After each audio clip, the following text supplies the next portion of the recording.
break. I want to start off by giving folks a chance to ask any questions of what we've done so far. Anything needs to be cleared up? Membrane potentials, active potentials, gradient potentials, postsynaptic potentials, any of that stuff.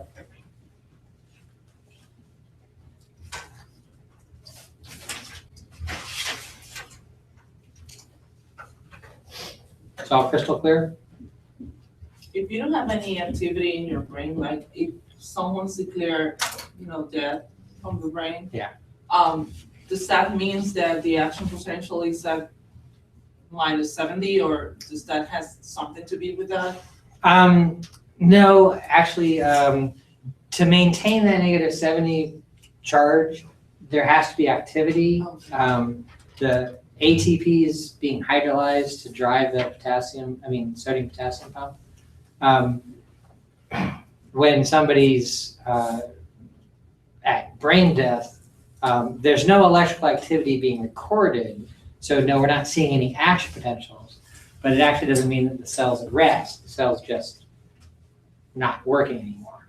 So They're not going to be able to measure anything. Right. Actually, what will happen is the concentration gradients will go away. So the sodium and the potassium and other things will just diffuse across everything.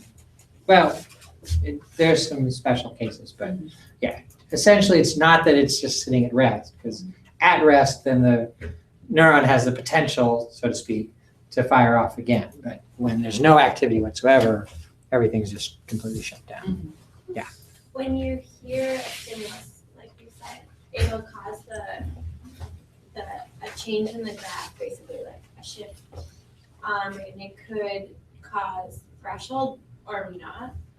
How does a sound get transported to, get changed to a chemical gradient? So that's actually a topic for MP2, but I can answer that quickly just so you have an idea. Because something I didn't really deal with too much.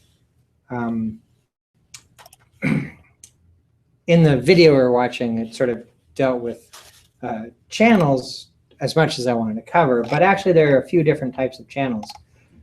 This one here is called a mechanically gated channel, which means something physically happens to the cell, like as it's depicted here. This is probably the kind of channel that you'd find in a pressure-sensitive sensory neuron in your skin. So when you push down on the skin, you're deforming the tissue, and that's squeezing the cell, and kind of like a trash bin, it's popping the lid open. In hearing, it's this kind of channel, but the lid is actually attached to a little tether, and the channels are actually embedded in the membrane of a series of cilia kind of things, not really cilia, but, and when they bend one way, it opens the channels, and when they bend the other way, they close the channels. And so sound waves will make those cilia go back and forth. And so when the sound waves move the cilia one way, it opens the channels, and it closes, it opens.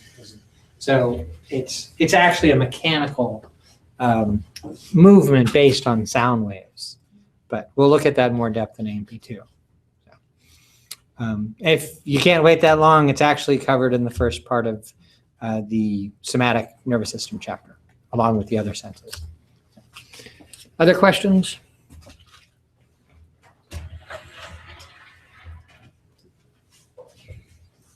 Okay, so I want to keep going here. So what I was just showing you there was graded potentials, and I started talking about the postsynaptic potentials in summation that we see here, which gets us to what are synapses in a little more detail. But actually, I need to go back and catch something that I sort of worked past,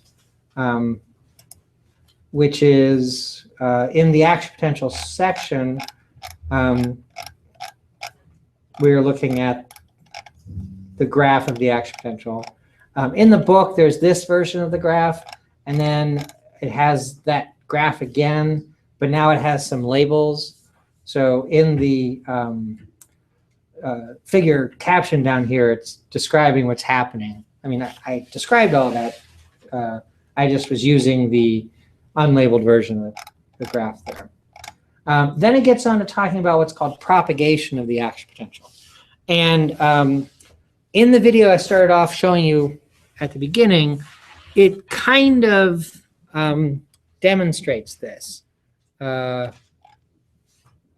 so actually I'm going to go back into this. Let's see, where was that? Back up a little bit. So we see that thing moving along the membrane, and sodium rushes in, and then sodium rushes in, et cetera, et cetera. That's propagation in the sense that the signal's moving along the membrane. But really, when we're talking about propagation of the action potential, this video here does a really good job of explaining it. Oops. So let me play this for you real quick. It's 48 seconds long. An action potential, depicted as a red band, is propagated in one direction along the axon. During an action potential, the inside of the cell membrane becomes positive with respect to the outside. An action potential generates local currents that tend to depolarize the membrane immediately adjacent to the action potential. When depolarization caused by the local currents reaches threshold, a new action potential is produced adjacent to the original one. Action potential propagation occurs in one direction because the recently depolarized area of the membrane is in absolute refractory period and cannot generate an action potential. So very brief kind of explanation of things. Some of how it explains things, I think, is a little oversimplified, maybe is the way to say it. They're saying this is the action potential. Really, in terms of how they're saying everything, the membrane at this location is going through the action potential. So sodium's rushing in, making the inside positive relative to the outside. As the sodium ions come in, they diffuse actually in either direction. So as these positive signs are moving off to either direction, that's supposed to depict the sodium that's diffusing along onto the in this way. As that sodium diffuses down here, it causes sodium channels to open and more sodium rushes in, which is going to diffuse from this point. Backing up, the sodium that's diffusing in and moving back the other way will not cause the action potential to spread to the next little region here, because that area was just in the action potential. So it's in the refractory period. So even though sodium is diffusing this way, it's not going to make anything happen because it's not enough to, or because it can't start a new action potential. So it has to spread down this direction. So here the red band represents where the action potential is active in the membrane, and then the yellow band actually shows where the refractory period is occurring. And so we can't make another action potential here. And so the sodium is going to diffuse both ways, but it's only going to cause the action potential to move in this direction and then continue on down. So here at the beginning, where they're showing this red band moving along, that's the action potential is only going that direction because it can't go back the other way.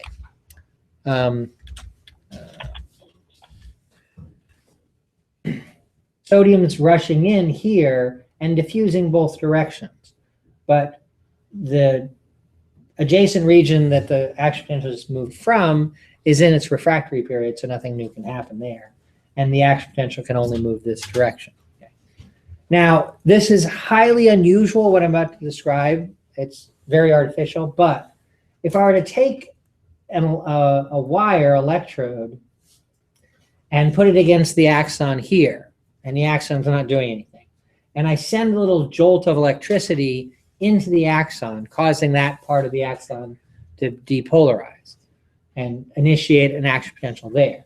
Sodium will come in and diffuse both directions. Since I artificially started the action potential there, the adjacent part of the axon over here is not in the refractory period. So the action potential will spread the other direction as well. Okay.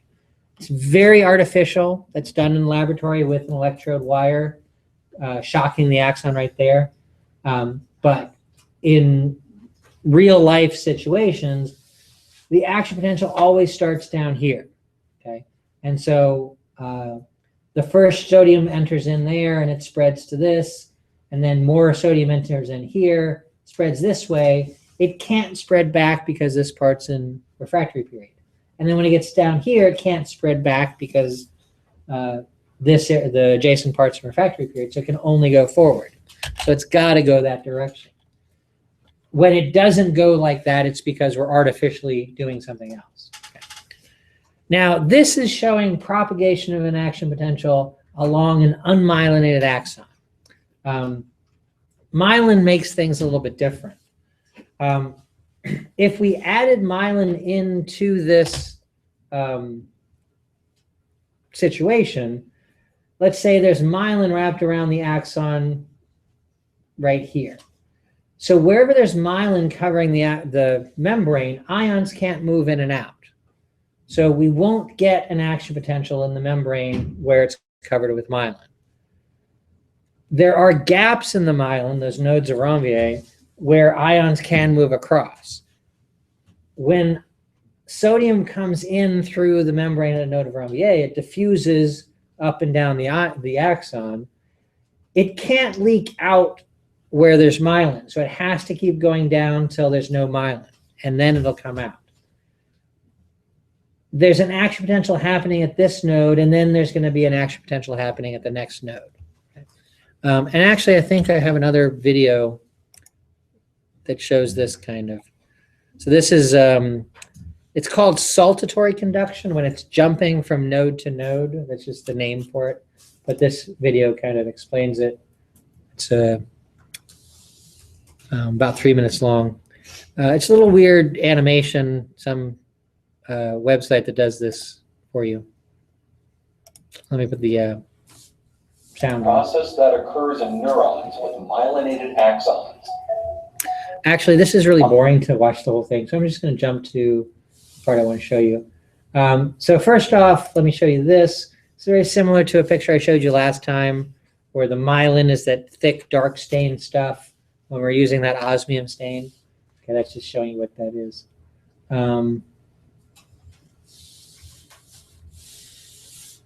That's where I want it. So here we're looking at a node. Okay, so here's myelin wrapped around the axon, and here's myelin wrapped around the axon, and then there's a gap between where there's exposed membrane.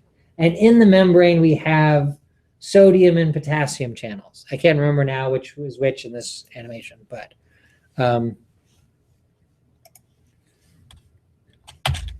oops, I can keep doing that. Okay, so they're defining those. Probably the green ones are the sodium channels. And then whatever color that is, those are the potassium channels. So they work just like we talked about before. They're closed when the cell's at rest. But then when the action potential gets here, there we go. When the action potential gets here, the sodium channels are going to open.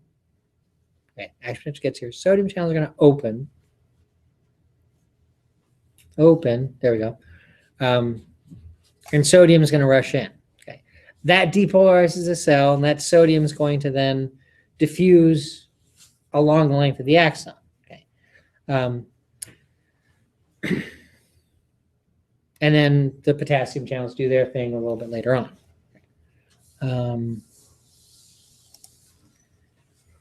That happens here, and then it jumps to the next node, and then jumps to the next node, and jumps to the next node. So what we just saw close up is what's happening at the node. sodium rushes in and it diffuses. Some will diffuse this direction and some will diffuse this direction.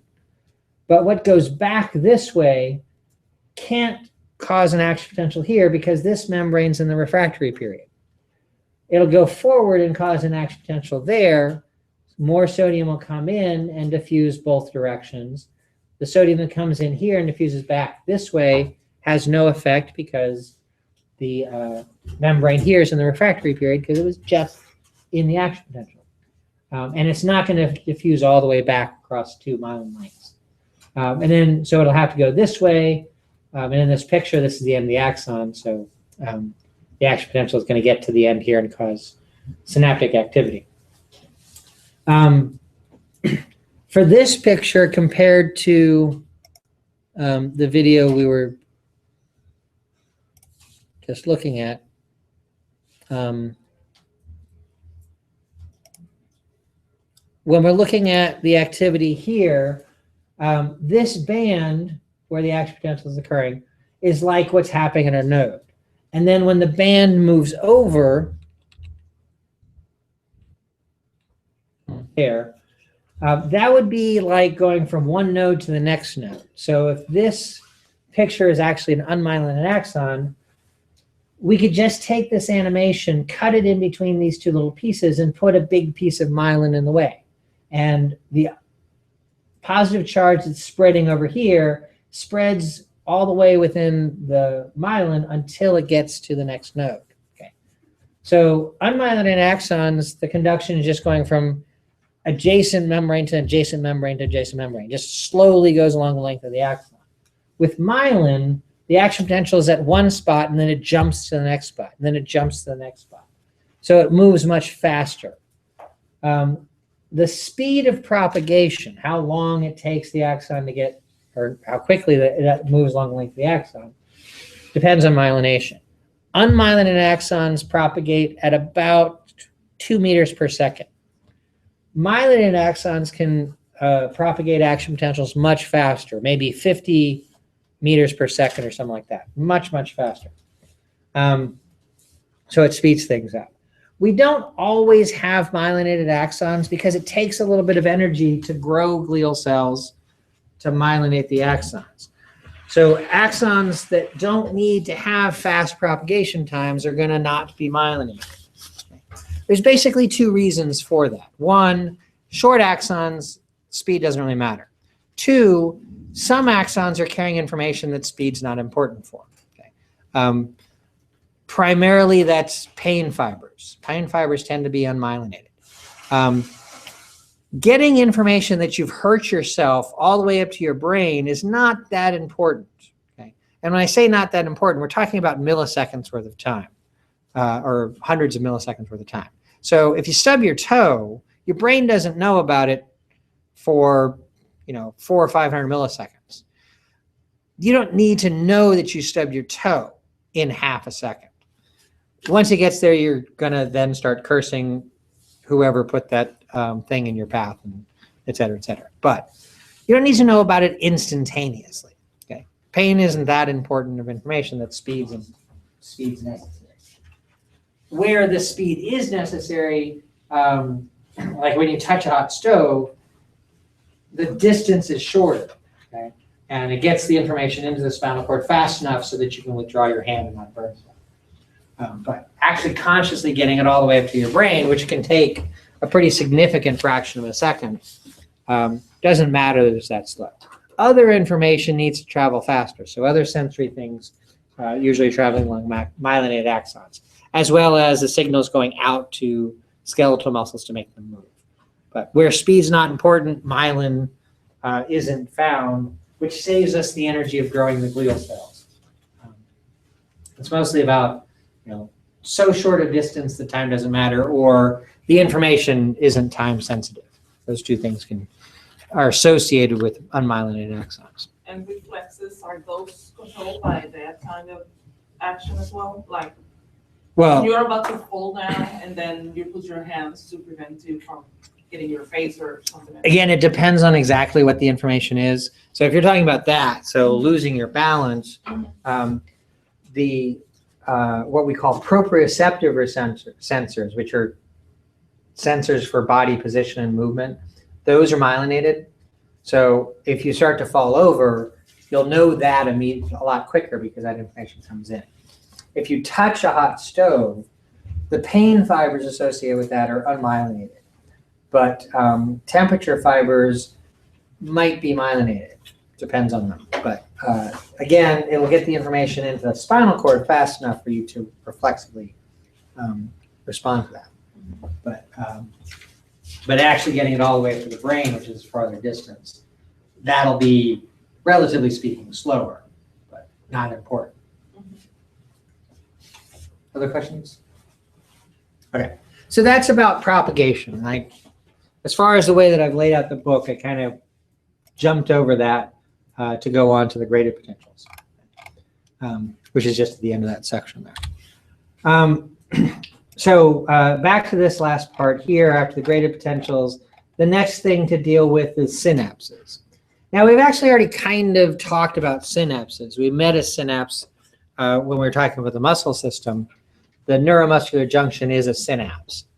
So this picture is essentially what we saw at the neuromuscular junction with a couple of little changes, or really one change.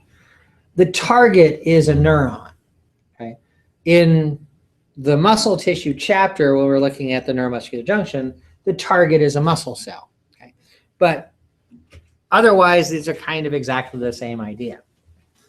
Now, when we're talking about synapses in general, especially ones in the nervous system, there's more variety. Neuromuscular junctions are always the same kind of synapse, which is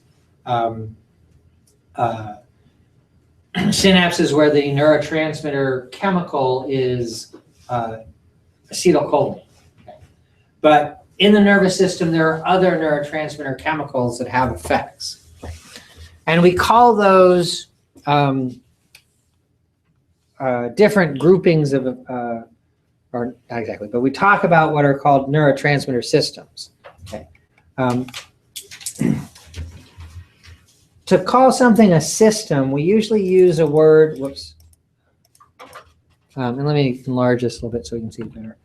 We use a word with a particular kind of structure to it. We're going to see words that end in ergic. Okay? Erg, as in the word energy, means sort of activated by.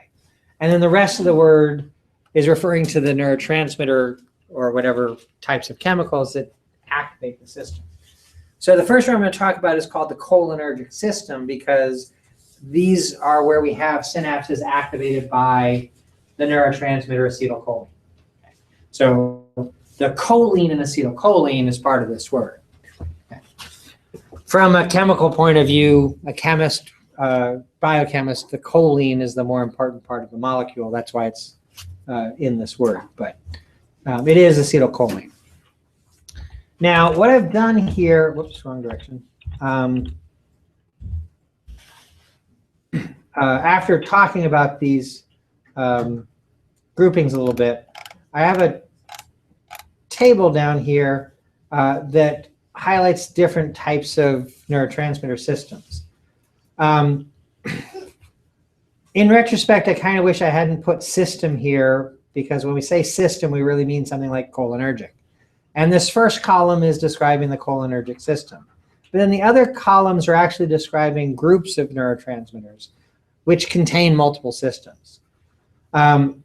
So when I get to these, I'll explain what I mean by that a little bit more. But in each column, we're addressing what the neurotransmitter or neurotransmitters are, what the receptors are. I'm not going to talk about it, but it also talks about how the neurotransmitter is eliminated from the synapse. And then what postsynaptic effect they have. Now, the cholinergic system is based on the neurotransmitter acetylcholine. It binds to receptors on the target cell, and that target cell might be a muscle cell in a neuromuscular junction, or it might be a neuron in the nervous system.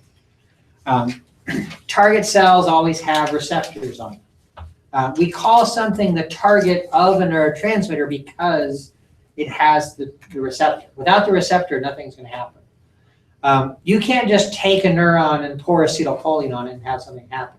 It only causes its effect if that neuron has the receptors on it. Now, there are two types of receptors that acetylcholine binds to. We call them the nicotinic and the muscarinic receptors. They're named because we can differentiate between two types of receptors, both of which are activated by acetylcholine, because they're activated differently by these drugs. So one of those drugs is nicotine, which you've probably heard of before, and the other one's called muscarine, which you might not have heard of before. Don't worry about what those drugs are. The idea here is just that we can identify two different types of receptors that acetylcholine acts on. If we expose the nicotinic receptor to nicotine, it'll behave just like it's been exposed to acetylcholine. If we expose the muscarinic receptor to muscarine, it'll behave just like we've exposed it to acetylcholine. Just a tool to use in the laboratory. Now, I like to explain kind of how this sort of thing works by describing a key and lock metaphor. Oftentimes when we think about neurotransmitters and receptors, we think of them acting like a key and lock. So if I want to open this door, I have a key that I put in the lock, turn the key, and it opens. We recently changed the way that we work the locks in this department. So I'm going to tell you about how the locks used to work because it's a better metaphor for what I'm talking about. I used to have 3 keys. I had one key that was a classroom key, and it would open that door right there. Put it in the lock, turn the lock, and I'd open the door and walk in. I also had an AV room key, which there's an AV room across the hall down a little bit. And I could put the key in there, turn it in the lock, open that door and walk in. The AV room key does not work in the classroom door, and the classroom key does not work in the AV door. AV room lock. But then I had a third key, which I used as my office key, but it was actually a master key. So it would open up all of the doors in the department. So think of the master key as the acetylcholine molecule. And then the classroom key is the nicotine molecule. And the AV room key is the muscarine molecule. And then the door locks are receptors. Okay. The classroom lock is the nicotinic receptor. And the AV room lock is the muscarinic receptor. So I can take the master key and put it in either lock and open it, and it works fine. Like acetylcholine activates both of those receptors.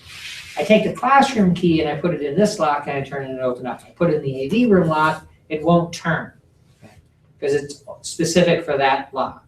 Same thing with the classroom key, the AV room key. You can open up that lock, but not this one. Okay. Nicotine can activate the nicotinic receptor, muscarine can activate the muscarinic receptor, but they don't activate each other's receptors. Acetylcholine activates them both. Now there's actually multiple muscarinic receptors. There's some variation, but they are all activated by muscarine. There's only one nicotinic receptor. And that's actually the receptor that we've already talked about. Okay. Acetylcholine binds to the nicotinic receptor. It is an ion channel that opens up and sodium rushes into the cell, okay, depolarizes the cell. That's what we met in the muscle chapter. That's a nicotinic receptor. Muscarinic receptors are a little bit more complicated than that. Before the table here, there's a figure showing 2 types of receptors. The muscarinic receptor is kind of what we see here. Okay, sorry, I said that wrong. The nicotinic receptor is what we see here. 2 molecules of acetylcholine bind to this protein, and it is an ion channel that opens up and sodium rushes in. The muscarinic receptor is more like this. The receptor binds to the neurotransmitter, and it signals to the inside of the cell, and some other proteins do some stuff, which makes a substance appear inside the cell, which then causes ion channels to open up. Okay. Now, this is just two types of receptors, what we call an ionotropic receptor, or an ion channel itself, and the other one's a metabotropic receptor, where the receptor causes metabolic changes which can open up ion channels. Now, in this picture, we see two ionotropic receptors there, but they're each independently controlled. Okay, if acetylcholine binds to one but not the other, then only one ion channel opens up.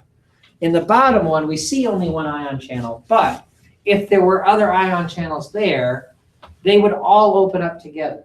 So the neurotransmitter binds to the receptor, and through the signal that's inside the cell, it'll open up all the associated channels. There's a trade-off here. The ionotropic receptors are very fast. They open immediately, but they only open a single channel. Metabotropic receptors are slower, but they can open multiple channels. So you can get a stronger response that's a little bit slower, or you can get a weak response that's very quick. Now, you can overcome the weak response of ionotropic receptors by having lots of them at the synapse. But you don't need a lot of receptors at the synapse to open a lot of channels with the metabotropic type. Okay. So that's just to show the different types of receptors, how they work. Nicotinic receptors are essentially what this picture's of. Metabotropic receptors are just a different type. And the muscarinic receptors are metabotropic type receptors.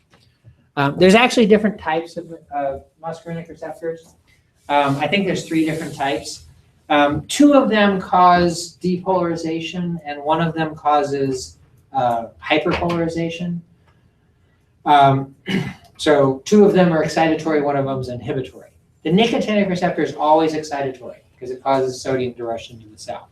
So down at the bottom, under postsynaptic effect, it says nicotinic receptors cause depolarization, excitation. Muscarinic receptors can cause both depolarization or hyperpolarization, depending on the subtype of receptor. Which is to say, acetylcholine can cause excitation of targets, or it might cause inhibition of targets. It depends on the receptor that it interacts with. Okay. Now, the next column is a group of neurotransmitters that are all amino acids. But we're actually talking about 3 different neurotransmitter systems here.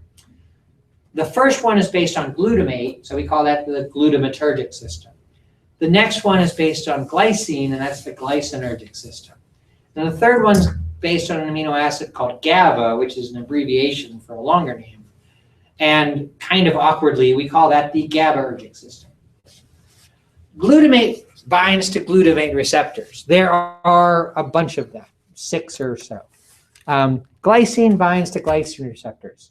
There might actually only be 1 type of glycine receptor. And then GABA binds to GABA receptors, which I think there are a few different types. But we're not talking about different types of receptors for each of those systems, because all the receptors do the same thing. Glutamate receptors always cause depolarization, which it says down there at the bottom. And glycine and GABA receptors always cause hyperpolarization. Then the next group are biogenic amines, which is neurotransmitter molecules that are made in the body, that's what biogenic means, made in the body, from amino acids. So they're not amino acids themselves, they're modified from amino acids. The first one is serotonin, which is made from an amino acid called tryptophan. And then the next one's dopamine and norepinephrine, which are both made from an amino acid called tyrosine. And again, this is really a group, and there are 3 different systems represented. There's the serotonin system, or the serotonergic system. There's the dopamine system, or the dopaminergic system. And then norepinephrine belongs to what we call the adrenergic system. Now, everything else we're talking about here, the ergic version of the word is obviously directly from the thing. But norepinephrine and adrenergic seem like a big difference. The reason for that is simply that norepinephrine and a very closely related molecule called epinephrine go by a different name under certain circumstances. Norepinephrine and epinephrine are Greek names. Okay. Epi in Greek means on top of, and nepher in Greek is the root that means kidney. So epinephrine is a molecule that's made by a gland that's on top of the kidney. That molecule also has a Latin name, and in Latin, on top of is the prefix ad, or supra, and the kidney is renal. So adrenal means on top of the kidney. And the adrenal gland makes adrenaline, which is another name for epinephrine. Norepinephrine is also known as noradrenaline. It's not 4 different molecules, it's 2 molecules, but each one has 2 names, one in Greek and one in Latin. The reason for that is a kind of annoying little quirk in United States trademark law. A drug company back in the 60s marketed a drug called adrenaline. And so they trademarked the name adrenaline. Okay. Anybody that wanted to do scientific research on adrenaline, if they wanted to publish a paper that said adrenaline in it, they had to recognize the trademark of that drug company. And so what scientists did is said, we don't care about the drug company, we're going to call it something else. Talking about the exact same molecule, but they're using the Greek names and Latin names, so they don't have to respect the trademark.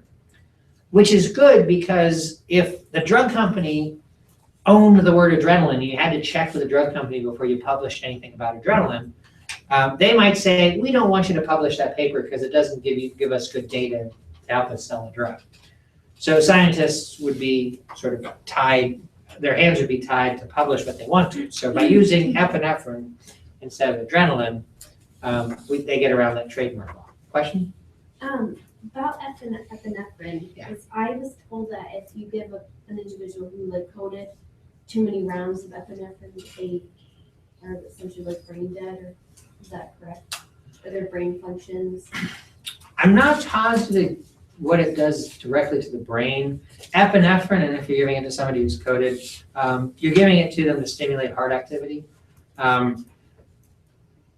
If you give them too much epinephrine, you might cause the heart to give out, which is a bad thing. But if you're just increasing heart activity, then you're going to be pumping a lot of blood up into the brain. And so I imagine it's possible, I don't know if it's true, but I imagine it's possible they might get too much oxygen. That'll cause problems in the brain. But I don't know of any direct effect of epinephrine on nervous tissue causing those kind of problems. But it's possible. It's in parentheses here because epinephrine isn't actually a neurotransmitter. Epinephrine is not released at any synapses, but epinephrine and norepinephrine both bind to these adrenergic receptors. If you inject somebody with epinephrine, it's going to have an effect on nervous tissue also. Now, it's not going to have an effect on the brain if you inject it when they're coding, because it doesn't cross the blood-brain barrier. But so there must be some indirect effect that you're talking about there. But again, I'm not that familiar with it. So calling these the adrenergic system is just getting at that Latin name from the adrenal gland, adrenergic, but it's referring to norepinephrine. Now, there are 2 types of adrenergic receptors. They're referred to as alpha receptors and beta receptors. You've probably heard of drugs called beta blockers, and beta blockers block the beta adrenergic receptors.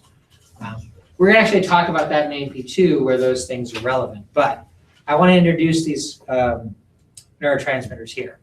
So down at the bottom where it says postsynaptic effect, it actually doesn't say anything about serotonin, which I left saying anything about that out. I think it does say it in the text, which is not in the table. But all serotonin receptors, and serotonin is just abbreviated 5-HT for its chemical structure, they all cause hyperpolarization. So they're all inhibitory. But then dopamine receptors and adrenergic receptors vary on what they can do. Dopamine receptors come in 2 types, D1 and D2. D1 receptors cause depolarization. D2 receptors cause hyperpolarization.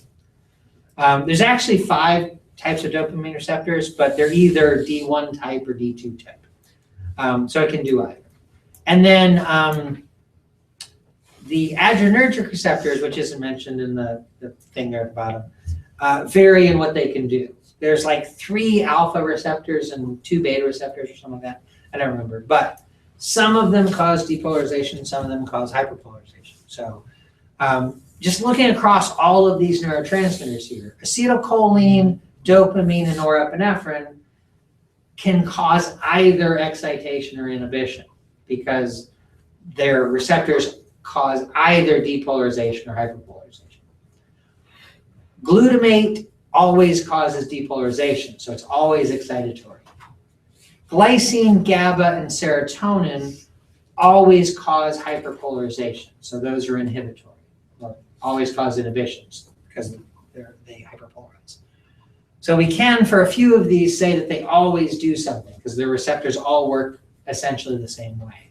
But some of them, it depends on the receptor what exactly it can do, which is basically laid out in the postsynaptic effect part of this table. Now, the last column over there says neuropeptides. Those are another type of molecule that can be neurotransmitters. We're not going to talk about those because I don't really want to get into that in the class. It's in the book because something needs to be available to address in classes. I just never address it. Mostly because neuropeptides are kind of weird. They don't quite work like other neurotransmitters. And I don't want to deal with them. So we're not going to talk about neuropeptides here. When we're talking about neurotransmitters, we're really talking about acetylcholine, glutamate, glycine, GABA, serotonin, dopamine, and norepinephrine.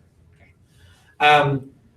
Acetylcholine goes back to the muscle stuff because it's found in the neuromuscular junction, but it's also found in other places in the nervous system.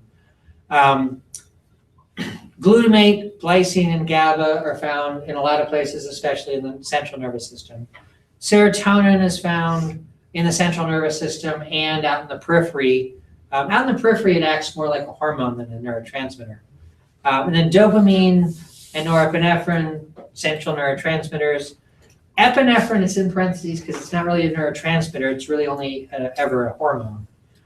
We're going to talk about acetylcholine, norepinephrine, and epinephrine in more detail in AP2 because they're important for the parts of the nervous system that are responsible for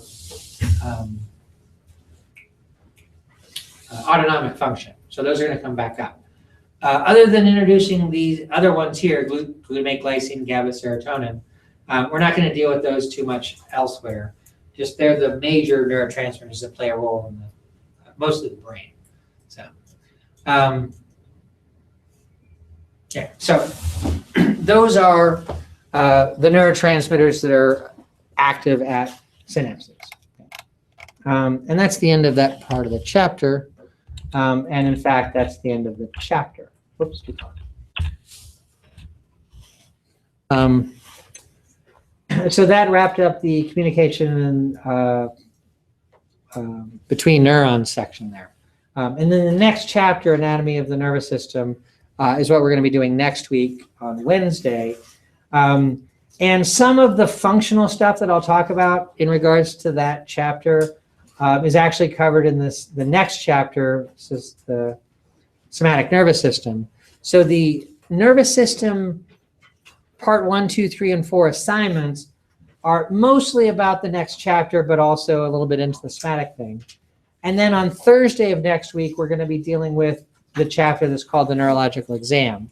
And the point of that chapter is to look more at neurology and what we can learn from when the brain's not functioning properly to tell us about neurological function in a little bit more detail. Okay. So that's what we're going to be doing next week on, again, Wednesday and Thursday to wrap that stuff up.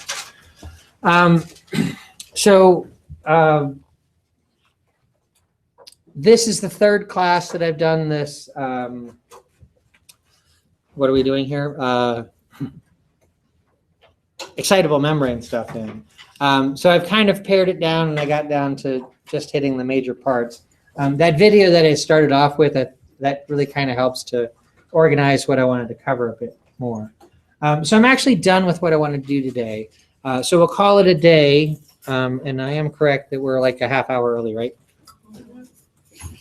We go to 4:50. Yeah. Okay. I thought so. So yeah, that's it for today. So we'll call it right there.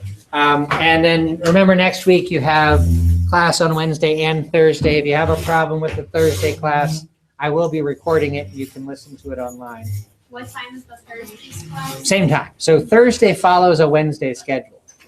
So Thursday follows a Wednesday? yeah, so your Thursday class is Wednesday's Wednesday, and then Thursday's Wednesday again. Oh, okay. If you have Thursday classes, they're canceled next week. So, yeah, have a good Why did you do that? No reason. to make up for snow days.